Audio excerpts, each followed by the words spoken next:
Hey guys, remember to like the video and hit subscribe. Here in 2025, President Trump is impounding money that Congress has appropriated in clear defiance of that impoundment bill that passed nearly unanimously. He's trying to erase agencies that Congress created. And while the courts are standing in his way, Congress is doing nothing while Trump takes away their power. The reason USAID is going to cease to exist as it did before is because it should. At the end of the day, though, he's got to freeze everything in order to get his arms around it. Just give him a little time. We don't see this as a threat to Article 1 at all. We see this as an active, engaged, committed executive branch authority doing what the executive branch should do. It's astonishing. Republicans in Congress could demand that Trump cut them in. They won this election too. This is their job. It is their job to write these bills. Agreeing with Trump's policy aims need not mean agreeing with his power grab. The most powerful branch of government, the branch with the power to check the others, is supine. It is not that it can't act to protect its power. It's that it will not act to protect its power. This is a non-player Congress. What we are seeing is a collapse of the constitutional structure and the nationalization of the two parties. If Democrats controlled Congress right now, yeah, Congress would be a check on Donald Trump. Since Republicans control it, it is not. What matters is which party controls it and how that party acts. It is parties that now compete with each other, not branches. Parties are institutions. They can be more or less responsible. They can themselves be a check on abuses, even on their own side. I already talked about how Republicans were a check on Nixon. In 2005, President George W. Bush nominated his White House counsel, Harriet Miers, to the Supreme Court. I asked the Senate to review her qualifications thoroughly and fairly, and to vote on her nomination promptly. And she had to withdraw because the Republican-controlled Senate found her unqualified and ideologically unreliable. The fact that Bush wanted her on the court, that wasn't enough. Congressional Republicans had their own views. In 2009, President Barack Obama nominated Tom Daschle to lead the Department of Health and Human Services. Tom Daschle is one of America's foremost healthcare experts. Apparently, Mitch McConnell is one of the only Republicans with something that resembles a spine by voting against Trump's candidates, etc. I'm so sorry, but it doesn't count if you're doing this on your way out, when you're already done with your whole career. Like, McConnell voted against convicting Trump in the Senate on a bullshit reason because he said, oh, you can't impeach a guy who isn't president anymore. So, I mean, like, no, McConnell. Experts, only to see Daschle withdraw. Daschle, who was a former majority leader of the U.S. Senate, was found to owe back taxes, and he thought his own nomination might fail to make it through a Senate filled with his former colleagues. But this Republican Party is no check on Trump. That's been the message of Trump's nominations. RFK Jr., Tulsi Gabbard, Kash Patel, Pete Hegseth. These were tests. Senate Republicans know these nominees were unqualified. You could see it in the hearings. Again, let's make it very clear for everyone here today. As Secretary of Defense, will you support women continuing to have the opportunity to serve in combat roles? As the leader of the intelligence community, how would you think you would be received based on some of these past actions to support or even to pardon Edward Snowden? I'm a doctor. Convince me that you will become the public health advocate, but not just churn old information so that there's never a conclusion. Senate Republicans don't want to vote for these nominees. Not one of them got into politics to confirm Robert F. Kennedy Jr., who ran for president in 2023, 2 years ago, as a pro-choice Democrat, as Secretary of Health and Human Services. But Trump knows what he's doing. You force people into submission early, and soon it becomes a habit. Congressional Republicans have their reasons for bowing to him. Washington is aflame with talk of the primary challenges that Elon Musk will fund against any Republican who makes trouble for Trump. All of them fear that Trump will personally weigh in against them in a primary. What an unbelievably strange life. To rise as far as they have in politics, to wield as much power as they could, and to be as afraid as they are. The NBC critique got something right. There are real dangers to conformity. Political parties, even presidential administrations, are stronger when they can hear contrary voices. A multi-party system would be far more preferable in this situation, right?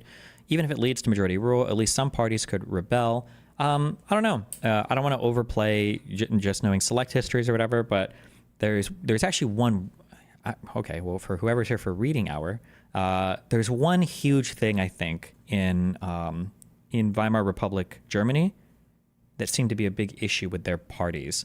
They had a multi-party system, but I don't think the multi-party system helped that much. And in some ways, it almost hurts a little bit. I can see pros and cons for both. So, for instance, multi-party systems might keep your parliament less radical, maybe, but it makes the parties maybe more radical because there's a multi-party system. Whereas in the United States, having only two parties could help moderate the parties a bit, maybe, because you have a single party trying to appeal to so many different voters, right? And you're not going to be able to form a coalition government. In the U.S., you literally have one party on each side. Like, I can see there being like pros and cons both ways. Someone said it's that the parties created their own institutions. I think one of the interesting things that Evans does in his book is he analyzes each of the parties, and he talks about each of the parties' commitments to the idea of the Democratic Weimar Republic.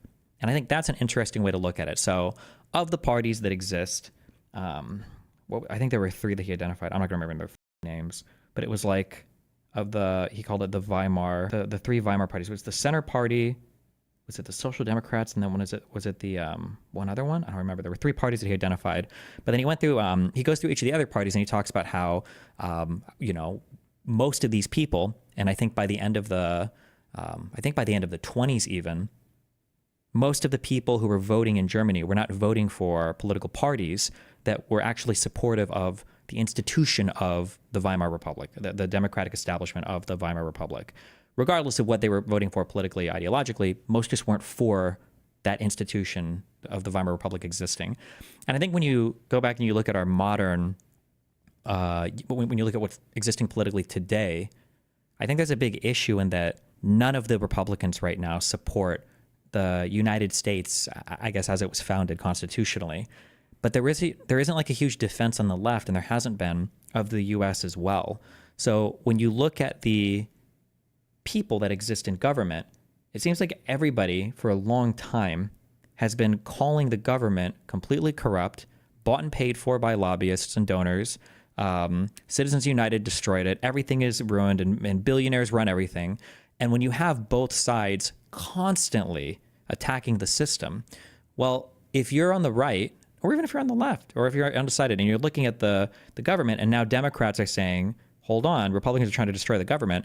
And it's like, trying to destroy the government. I thought you said the government has been bought and paid for and owned by billionaires and destroyed by lobbyists and corrupt for decades anyway. So what does it matter, right? Like, I think that's a big issue. You don't really have any big defenders of the system of the United States right now. At least they're not vocal. So I think that's a huge problem. Using his billions to scare congressional Republicans into supporting everything Trump does. Yeah, it makes Trump look stronger now. It might make him and the country a whole lot weaker later if those same nominees fail and he is blamed for the disaster. Or if the Treasury payment system breaks and he is blamed for the chaos. In the short term, having unanimity makes you look strong. In the long term, success is what makes you strong. It would be good right now. Good for their party, good for the country. If Republicans displayed the values they once claimed to prize. Wait, somebody said in chat, proportional representation, as we have in Europe, tends to favor the right as the left is more prone to fragmentation. This is, of course, a generalization. I thought it was the opposite. Or what you're saying is true, but it's because the left isn't prone to fragmentation. It's that the left is prone to high population areas and they're more centered. If there was an easy map to show this, I would appreciate it. But like, I think in the United States, if you look at the distribution of Democrats and conservatives throughout the United States, when a conservative lives in a conservative district, that district is like 60-40 or whatever. But when a liberal lives in a liberal district, that district is like 80-20, and they're high population. So what happens is this is why I don't fight against gerrymandering that much, why I believe it's kind of a lost cause. It's because you kind of have to gerrymander on either side to keep anything fair, because if you just drew ordinary natural districts, liberals would be at a disadvantage every time, because I think liberals tend to live in higher concentration liberal areas just by virtue of how cities and populations work. So conservatives always have a natural advantage when it comes to drawing districts, because the populations tend to be more spread out, and it's not quite as conservative as the liberal areas are liberal, I believe. Yeah, it makes Trump look stronger now. It might make him and the country. Political parties, even presidential administrations, are stronger when they can hear contrary voices. Musk using his billions to scare congressional Republicans into supporting everything Trump does. Yeah, it makes Trump look stronger now. It might make him and the country a whole lot weaker later if those same nominees fail and he is blamed for the disaster. Oh, this guy's just talking about the parties in Germany. We have more left-wing parties than right-wing parties. Oh, that might be true too, maybe. I don't know. Or if the Treasury payment system breaks and he is blamed for the chaos. In the short term, having unanimity makes you look strong. In the long term, success is what makes you strong. It would be good right now. Good for their party, good for the country.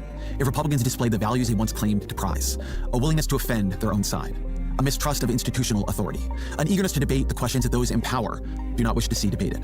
But we are seeing none of that. This is the MDC problem we actually face. A non-player Congress driven by Republicans who serve Trump's ambitions first. Congressional Republicans who have gone quiet. We are left relying on the courts, and yeah, that may work. But this is not the system working. It's the system failing. I thought districts took population into account. Are they solely geographic?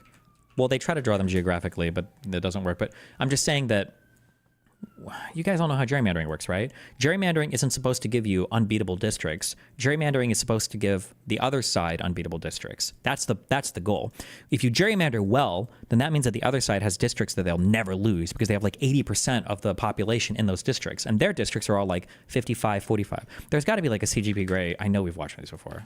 I feel like people don't know what gerrymandering is supposed to do. It's not supposed to give you massive, huge districts that can never be lost. It's supposed to give the other side like one or two, basically. Fuck, there was like a cute little graph. Is it going to be here? No. Was it in this video? Maybe. Queen Lion of the Animal Kingdom is giving more democracy to her citizens by adding a legislative branch to the government. The citizens each get one vote and are divided into ranges. Each range will elect one representative to send to the newly created Jungle Council. To best understand how the system works, let's take a look at a small colony where there are just two political parties, the Buffalo and Jackalope. This colony is divided into 4 ranges. In the first election, Jackalope candidates win 2 of them, and Buffalo... Oh, this was the image I'm thinking of. 50 precincts. So let's say you have 50 precincts here. 60% of them are blue, 40% of them are red. So you'd think in an ideal world, if there were no districts, it would just be, okay, well, 60% of the representatives would go to the blue, 40% would go to the red. But then depending on how you geographically draw the districts, like if you were to draw them this way, well, now you have 5 districts from your 50 precincts, right? You've got 5 districts that are drawn, and now blue wins every single time, right? This would be a good gerrymander for blue. If you go the other way and you draw the districts geographically like this, well, now we've given blue some districts that they'll never lose, right? Look at how many precincts we have. 1, 2, 3, 4, 5, 6, 7, 8, 9 blue precincts and 1 red precinct, right? And then same thing over here. But then the red ones have enough of a majority to win in these districts. So now with 5 districts here, 3 red wins and 2 blue wins, right? But the issue with gerrymandering is like, well, what is a fair district? How do you even draw a fair district? It's challenging, you know? What is the Northern Star for drawing maps ideally? I don't know. I almost think it's just a system that shouldn't exist. They should just do it like by state or something. It's like, it seems very, I don't know what it means to fairly draw any of these maps. Why do we have districts? Well, because I think the idea is supposed to be that in the federal government, your representative is voting to represent the interests of your district. So if I live in a district that does a lot of farming and I elect my representative, when he's in Congress and they're voting on bills having to do with farming, my representative is voting in my interest. That's supposed to be the idea, right? Oh, what's this? But, okay, we got it then. We got the picture. Destiny, but Ezra's point is that because Trump controls the party so much that isn't happening. True. That is true. However, we have to remember, and this is like the hard thing. Fuck. I would actually really like to talk to Ezra about this if I ever get to. People like Ezra Klein, or he's probably aware of this, I would imagine, I think. People keep talking about checks and balances, and people keep talking about how do you design the system to make sure that one side can't overrule the other side. It's supposed to be designed with everybody playing more or less within the bounds, maybe a little fuzzy at the edges, in mind. Everybody should be playing by the rules. You cannot design a foolproof system. It's impossible. You can't do that, because if people really want to break a system, then they're going to break it. It's words on paper at the end of the day. It's words on paper at the end of the day. What was that one Scalia speech? Did he talk about this? I think we haven't watched this in a while.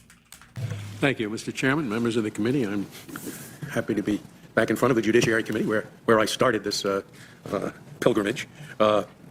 I am going to get even more fundamental than my good friend and colleague. The courts are meant to enforce the words on papers.